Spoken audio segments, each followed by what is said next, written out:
is gorgeous. This is exactly what we deserve. A cute little symbol with the same design with the spine. Who made this decision? Who made this decision? Book review. Boring book. To have everyone who is a part of BookTok be generalized into just one box is really frustrating because we're not all just one box. Like, books have existed for thousands and thousands of years. Stories have existed since the beginning of humanity. I'm actually begging influencers and celebrities to stop getting book recommendations from their comment section. Reading has been political, it will remain political, it is historically political. Whether or not you intend for something to be a political statement, when you're talking about or posting about an author or a book where there is a political climate that is surrounding it, that is going to be taken as a political statement, and it should be taken as a political statement. Not to quote Shrek here, but BookTok is like an onion. There's layers. If you find you are not enjoying your BookTok experience, it is because you are on these long layer base. I don't understand how people can read like 200 books a year. Like, you're telling me you sat down and read 200 books, page to page, cover to cover, not skipping anything. Like, I'm sure you did, but like my little brain just can't comprehend it. Light Love by Alex Astor has to be one of the worst books I've ever read. Because here's the thing.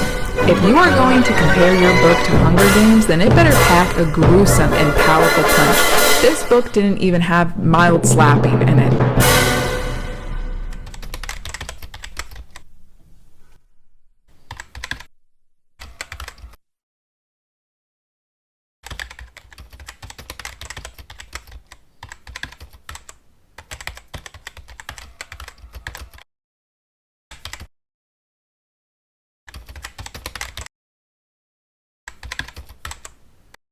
What it used to be was a lot of YouTubers would have book dedicated channels or book dedicated videos. They were booktubers. Now it seems to have changed more to BookTok pages or BookTokers, where they're shorter videos and they don't go into as much depth. It's also a lot more popular now to talk about books than what it used to be. The booktubing channels never used to be as popular as what they are now. It's not almost like a secret or shameful to say that you're a reader anymore. It's being able to find that community that maybe wasn't as easily found before. Because we are mainly online at the moment, it's a way to find that further community. It's definitely gotten more popular over the years. It's becoming more socially acceptable to talk about books on platforms like YouTube and on platforms like TikTok. I started BookTok after rediscovering my love of books mid to late 2023. I was actually inspired by an acquaintance who I knew from high school. She really inspired me to start reading again, and I loved watching her content as a small BookTok influencer.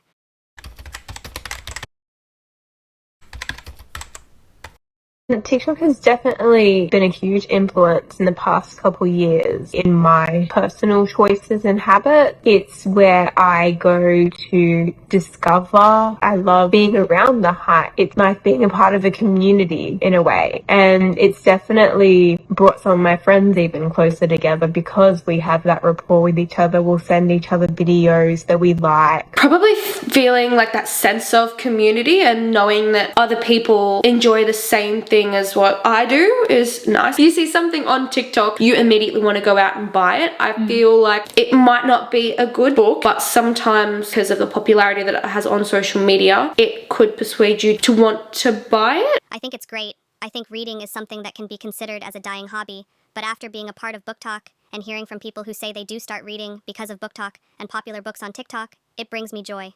It's a great way to connect, and another for of creative and imaginative freedom that I think we all need a bit of in our lives. I have a sense of joy and excitement whenever I hear from or get a TikTok from my friends about a book that they think I would like.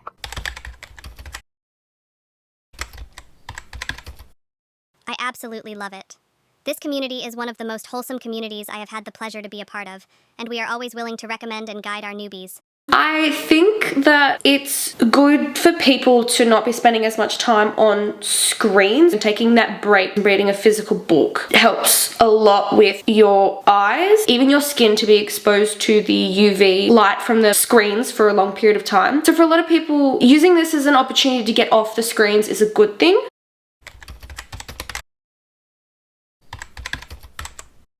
It's probably change my reading habits because of the popularity of different books. I will pick up a book because it's popular on BookTok, because I've heard such good reviews about it and that sort of thing. It definitely enables me to want to buy more books as well. I see all these things, I'm like, oh, I want a library like that. I want that many books. Oh, look at that cover of that book. That looks beautiful. Oh, I want that. So it definitely makes me buy more books, that's for sure. If you can even look behind me, I definitely have bought into a few of those sorts of special editions. But for me, it brings me joy. Like, I find joy looking at my bookshelf. It's just a nice and warm feeling. And I prefer my money on the bookshelf probably than in my closet. I feel like that's a better investment for me at the moment. BookTok has not changed my experience with reading. I think reading will always be something for each individual.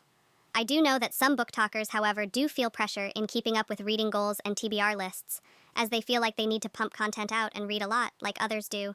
But because I've started this account, due to a passion of reading and just sharing the books that I do happen to read, I feel as though it has not influenced my reading experience at all. If anything, it has enhanced it because of the community of people I can talk about it with. I like to buy fancy editions of books, or well, I have more of a want to purchase fancy editions of books now because I am exposed to them online.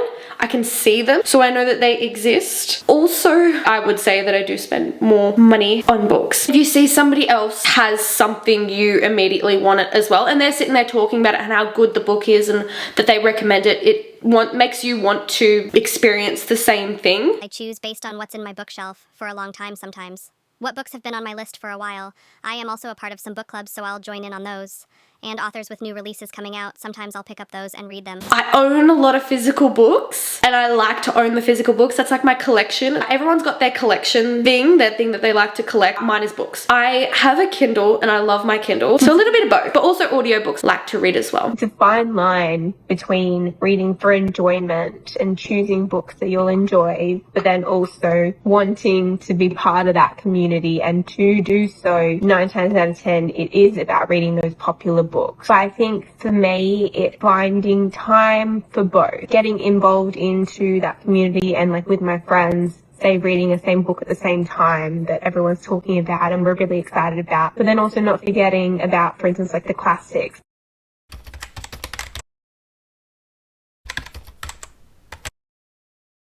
I think also to an extent, yes. I don't think there is an inherent intent for promoting overconsumption, but I think the practice is there. For some people, I like to think for myself, for example, I do love collecting books but will never overindulge. Whereas I feel like in the community, like I said before, those who love reading but also focus too much on content creation may also buy books that are not needed, or buy multiple copies of books, which is no different to fast fashion. I can't speak on that for everyone, but I do definitely think the pressure of BookTok can lead book influencers to an overconsumption of books. I feel as though there is a need also within the BookTok community to have everything looking perfect. So one of the things that I see quite a lot is having all the same editions and all the best editions of books and making sure they're all the same. Having that flow of all of the books in one series can also lead to people spending more money on books. A lot of people like that sense of collecting books and are happy to spend as much money as what it takes to have the right collection. They will spend the extra money to make sure that they have it perfect. I think naturally there is the tendency to compare yourself to others online, whether it be likes or followers or growth, but I also don't feel those pressures as much as some others do, as I mentioned before, and I think that comes down to BookTok being an extra hobby for me, as opposed to my sole hobby.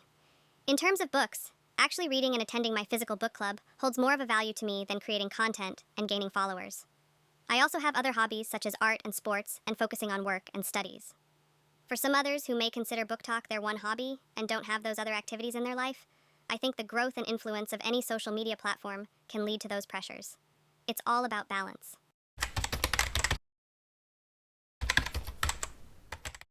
I'm kind of surprised that it's as popular as what it is now. I feel like because enough pages and YouTube channels are dedicated to just books, that it might still stay popular, and it's not like social media is going to slow down anytime soon. So I feel like it still will be popular. I think that e-readers and audiobooks are going to be more popular instead of physical books, but I couldn't see it getting any less popular than what it already is.